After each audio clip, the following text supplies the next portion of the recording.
Hey, hola, my friends. My name is Charles Collins. I'm CEO of Together We Grow, and welcome to today's edition of How Do You Survive and Keep It Thriving in the Desert Heat?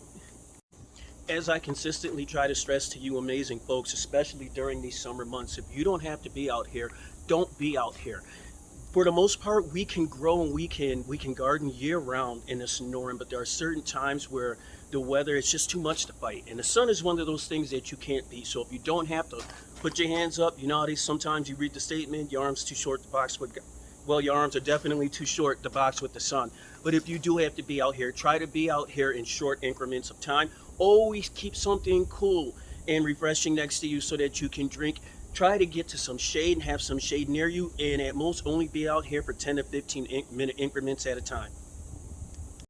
Now, over the years, I've more than suffered enough or more than my share of heat-related incidents. So I know I want to get to talking to you guys about how can you have your gardens keep continuing to thrive and how can they continue to feed you during these hot months. But I guarantee you by the time I get inside, I'm even going to look at my microclimate thermostat and thermometer, pardon me, when we get inside so that you can see. I guarantee you it's hotter than 113.4 by the time we get inside. Around 4 p.m. Eastern Standard Time, or pardon, not Eastern Standard Time, 4 p.m. Mountain Standard Time. That's when it's usually the hottest time out here. So if you are in the Sonoran, if you are in Tucson, if you are in Phoenix, please get your tails inside. Get near some cool, refreshing water, and I can't stress this enough, get near some ice. I don't want you guys to get sick. Don't be out here gardening, trying to play with plants and end up getting sick. Don't do that. Go through my videos throughout the years, please. Just take a moment, go through them. You'll hear me going through heat-related ailments and sicknesses over the years, and I want to save you guys the headache. I want to show you guys how even throughout this heat, with a little bit of thought, a little bit of knowledge, some physics, a whole lot of science, the sun, minimum amount of water, hydroponics, aquaponics, other forms of sustainable gardening can work for you, and you can minimize the chances of you getting hurt or you getting harmed out here, because that's my primary fear. My primary fear is you getting hurt. Let me learn a lesson so that you guys don't have to. Cool? Fist bump. So yap, Chuck. Yap. What are you talking about having these tomatoes work for us when it is too terribly hot for tomatoes to even tune in to grow correctly? Well, that's a good point, and that was also my failed attempt at trying to do poetry on freestyle. Well, let's talk a little bit about temperature torture on tomato plants. Our leaves are turning brown. That's because it is well over 98 degrees, and it's going to be that way, and it's going to stay that way for quite some time. We also have very low water moisture in the air, so it's time for these tomatoes to do what they're naturally supposed to do, and that's shut down. It's at this time where they're going to stop setting, so if you had little yellow flowers like these guys, unless we get into monsoon season real quick, these guys aren't going to form any new fruits. These yellow plants, these little beautiful little flower tips will just fall right off, and they'll wait until it's the opportune time for these plants to bounce back and grow back. But in the meantime, there's a ton of things that these tomatoes could be doing for us. I call it conveyor belt growing, and let me explain to you what that is. You see, upon initial planting for the tomatoes, I knew that we'd be coming upon monsoon season. So I said, before we get fully into monsoon season, I want to get as many full harvests as I can from all of these tomato plants, knowing that when monsoon season kicks in, I'll be able to pull some of these suckers on the plant and start the entire tomato plant growing process all over again. But in the meantime, when these guys aren't producing or setting new plants and new tomato plants, how in the world can these plants work for me? Well, it's easy. It's called stage development. I'm not sure if that's a term that I made up, but if it isn't, well, it's one that I made up right now. My definition of stage development, because I know when I started each and every tomato plant that you see here, I know which ones were pulled from suckers, which ones were started originally. I can pretty much determine when they're going to get to their maturity, and I can plan when I'm going to harvest, what I'm going to harvest, and what I'm going to use them for way ahead of time. But in doing that process, my stage development process, there are a few primary things that you have to know about your particular tomato plants. You have to know when to pull the fruit. Now, please go through my prior videos. I explain in great detail how I figure, just my theories on when to pull the tomato fruit. But they actually tell you, and I can tell you already from looking at a bunch of the fruit that I've already captured on video for you guys, a bunch of this didn't look like this earlier. They were actually a lot not want to say paler, they were a lot greener, and now I can actually see the orange coming in. Now, you guys remember in one of my other videos I said talk to the tomatoes. They'll tell you when it's time to take them. Now I'm looking at this guy right here. See the green ones next to it? Not so much green. I'm not going to try to pull. I'm just going to give a little, and bam, just like that. Now when we go inside, I'm going to show you the different stages of the tomatoes in our finishing tray. As a matter of fact, let me look at, I think there's another one right there. You see, guys, this little brother over here. Does this one want to go too? Yep. So there's actually two of them right here. And so this would make 8 tomatoes I've harvested in total today. And I was telling one of our subscribers online that on average we harvest 10 of these cherry and Roma tomato plants a day. Now we could have planted a lot more and we'd be harvesting a lot more, but I'm a firm believer in grow what you know and grow what you're going to eat. We don't grow, we don't overproduce, we don't overharvest. We're not doing this for farmers markets. Primarily everything you see that we do here is an experiment.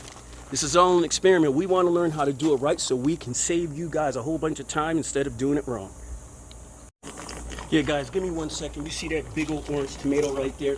This guy's been bothering me because I've been seeing if he wants to come down for the last 2 or 3 days. And still no, he doesn't. But let's check that one right behind him. It does. Look at how that works. Is that nuts or what? That one doesn't want to go, but the one right next to it, it sure did. So, in that little bit of time, we actually pulled 3 more delicious cherry tomatoes. And cherry tomatoes are usually about 1 inch diameter like this one. But on ours, oops, that's me dropping one. Give me a second.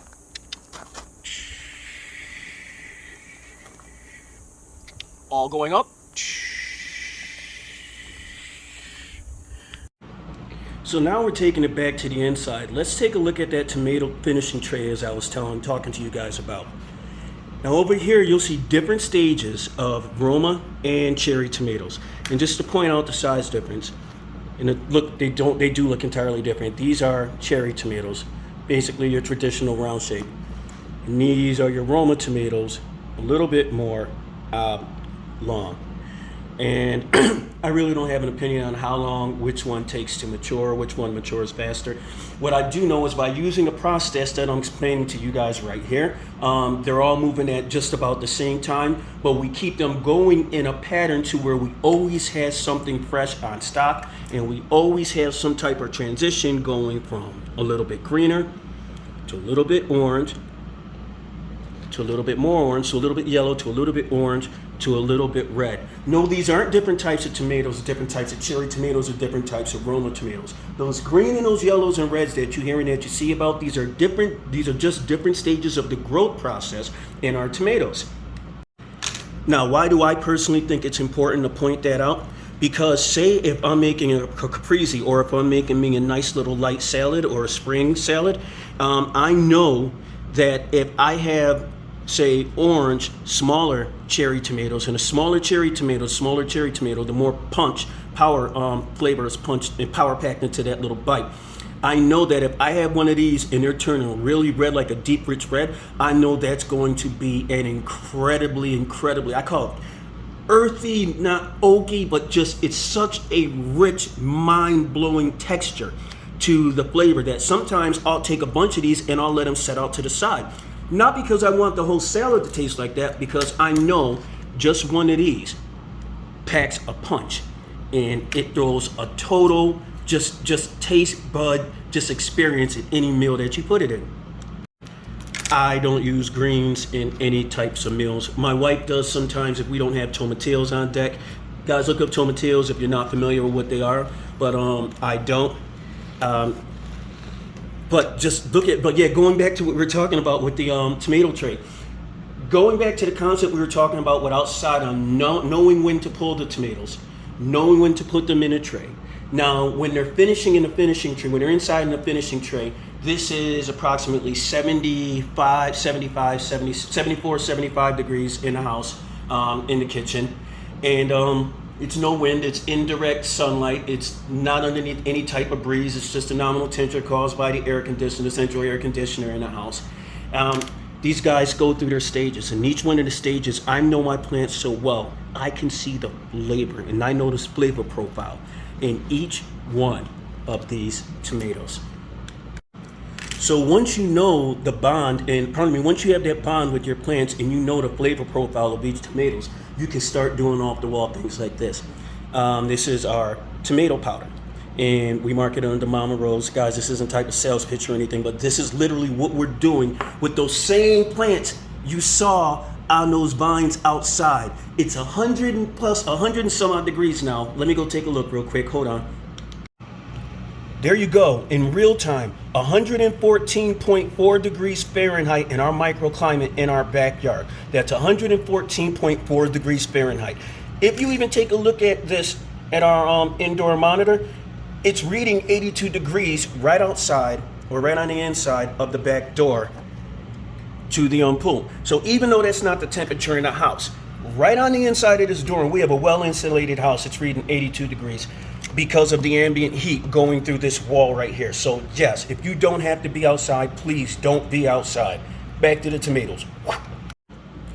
So on top of just having fresh tomatoes on the hand, we have our tomato powder, which I absolutely love this stuff on soups, salads, anything. It just works, man. Very simple ingredients. We also have our roasted tomatoes in EVO, extra EVOO, extra virgin olive oil, and goes great on sandwiches. And guys, I can't stress this enough. This is from the same plants that you just saw outside. Guys, you see all of this produce, all of this stuff, all of the salads I'm making, all of the production, all of the products that we're making. This all started with less than 3 cents of seeds, 3 pennies in seeds. Not even going through the entire product line, but there's Mama Rose's dried tomato oil. Oh my gosh, man, I'm telling you guys, the same plants. As a matter of fact, look at this right here. You guys see this? Look at this. Look, this is how nice this is. I'm just gonna open up this blind right here. The same plants right there. Just those two trays. Those two trays produce about 10 gigantic cherry tomato or Roma tomatoes a day. And that goes on for months and months and months. Extrapolate that. That's 10 a day over months and months and months. You come up with a product for each one, or even storage, or even just sharing with your friends. The possibilities are endless. Before I let you guys go, remember the hazel race system, the one that we said we're just going to use and propagate some basil over here? Well, we clipped the tops the other day, and please look at the last video and just look at the difference in growth. And this hasn't been weeks. This hasn't even been like real days like that. I think it's only been 2 or 3 days since you guys last saw this. I wanted to give you a quick update on it because these systems are outperforming anything that I dreamed. And for those of you who have been following us from day one, what a heck of an adventure, right? How cool is this? Man, this stuff, it didn't exist. I didn't invent the wheel. I just made it roll a little bit more efficiently, and I'm proud of that. So, okay, my amazing friends, I hope you enjoyed today's talk all about tomatoes, all about taking time to stay hydrated in the heat, all about taking the time to realize how your gardens can work for you. You can work with your gardens, and together you can help feed not only your family, but your entire neighborhood. Stay tuned until we plant again, until we meet again, pardon me. Plant that first seed, and together we'll grow. Peace and blessings, my friends. Have a great week.